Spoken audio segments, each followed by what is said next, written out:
My name is Jonathan Waid. I just got back from Dallas, Texas, competing in the Pan American Championships, and I took second place. Follow along with me as we break down the matches.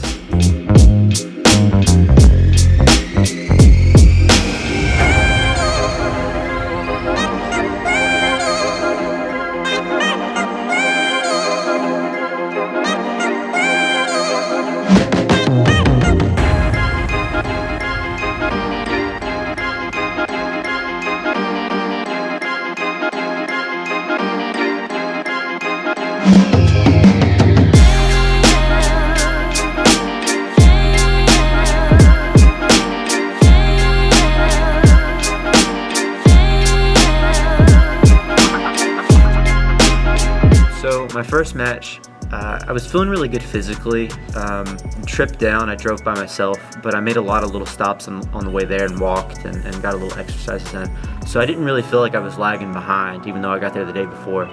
But first match, you always want to go out and do well because you don't want it to all be for nothing, right? Big trip like that.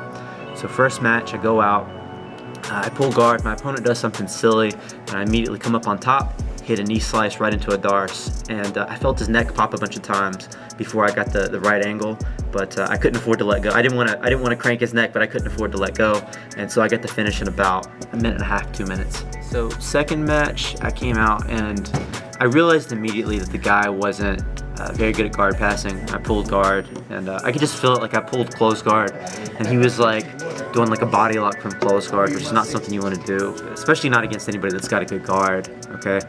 So I kind of knew that he wasn't super skilled, at least on top, and so I started to cut him loose and go for a buggy choke, but I knew that if I let somebody that isn't exactly on my level submit me, right, and do something stupid, I knew that Logan would probably never forgive me. So I let go of the buggy choke and I armbarred him instead and took the fundamental route, probably the better route. So third match, I'm feeling pretty good. I know that I've submitted both of my first two opponents pretty quickly, and my third opponent was actually a guy from Pedigo. I think his name's Alejandro, and I knew that he was really tough. I'd watched his second match, and he came back from a 9-point deficit. He got down 9-0 and came back, scored 9 points on the guy, and choked the guy out with a minute left.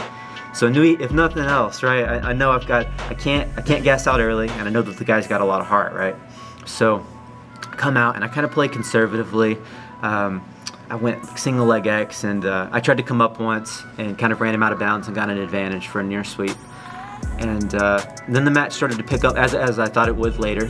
About the 3 or 4 minute mark, he started shooting in on me, and I went guillotine, I went sprawl guillotine. He dove over the top, we spin, sprawl guillotine over the top, and then the last time I could tell he's getting a little tired, and it wasn't a very good shot. He was on the knees, and so I went arm and guillotine, fell back. I noticed both of his hands hit the mat. Anytime your opponent's hands hit the mat, there's a triangle there. So I let go of the arm in. I think he tried to posture, but I was able to swivel my leg around, catch a trap triangle, and immediately I got my angle for the front triangle. I didn't want to gas my legs out, so I started immediately attacking like straight arm bar. I started to attack a wrist lock, but I didn't know if he would actually tap to it, so I ended up finishing with the straight arm bar, and as he tapped, he waited a little bit too late and he ended up going to sleep just from the triangle. So my fourth match was actually a guy that I competed against 2 years ago almost. It was my first attempt at nationals in Dallas, and I kept that guy in collar sleeve for like 5 minutes straight, and then I was able to triangle him. So I got him really tired, got him frustrated and triangle. So I've seen him at tournaments before, and he kind of gives me a head nod and says, "What's up?" And I didn't realize who he was literally until right before we went out for the semifinals. It hit me who he was, and I knew that he probably didn't realize that, you know, how much like my nogi has developed, right? Because all I did was keep him in collar sleeve. So we come out, we end up in kind of a leg lock battle, right? But he didn't throw anything too threatening at me, and I had a couple strong ankle lock attempts, and then I ended up finishing him with my last one about a minute in maybe. So going into the finals, I've seen this guy's name in the brackets quite a bit, but I've never like faced him before. But I knew that the guy was a leg locker. I had watched his match in the semifinals in his bracket, and I could tell immediately that he was a leg locker, and he was just looking for like the straight ankle lock on that guy. So kind of the plan was to kind of engage in the leg stuff with him. In my own head, this was my plan, was to kind of engage in the leg stuff, and then whenever he start to slow down about the halfway mark, really put the passing on him. That's how I envisioned it in my head. So he was a lot stronger than I thought he was going to be, in all honesty.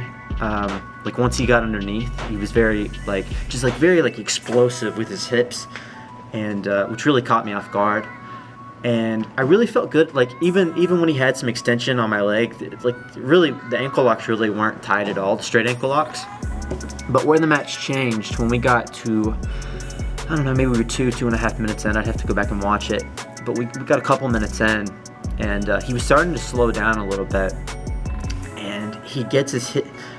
Basically, I'm on my back, he falls back for an ankle lock, I come up, kill the foot on my hip.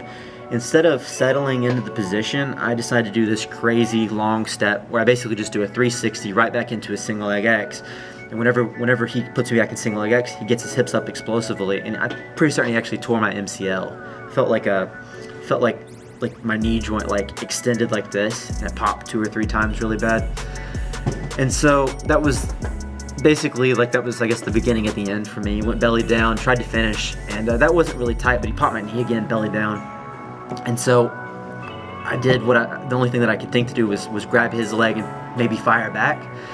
And then there's a lull where he's adjusting his grip. I think that he's just tired. He's adjusting his grip, and I'm trying to decide, do I attack or stand up? And while I'm doing that, he switches to an Aoki lock.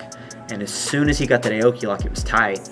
So we roll out of camera frame for like 5 or 6 seconds, and he's just wrenching on my leg as hard as he can. And I just kind of refused to tap until everything stopped popping, and then I think I reached down and tapped.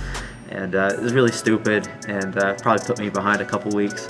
But overall, it was the finals, and I really don't regret doing it. You know, I thought that I could get out, and I waited until the last second. So, you know, I gave it everything I had. So probably my favorite moment of the tournament was after my match in the quarterfinals against the Pedigo guy, Alejandro.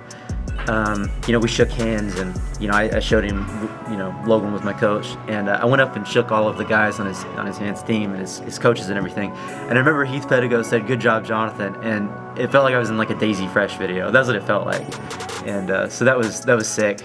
And I would say that was definitely the highlight of the trip for me. Was we got this big crowd of people, you know, from our team, you know, our little crowd really, and you got their big crowd, and going out there and performing, and ended up, you know, winning the match. So I'd say that was the highlight for me. But thank you to all of you, and you know, family members that support me and everything. You know, it really means a lot. You know, and just for you guys coming in, you know, that last week before we're gonna go out and really getting the hard rounds in with us.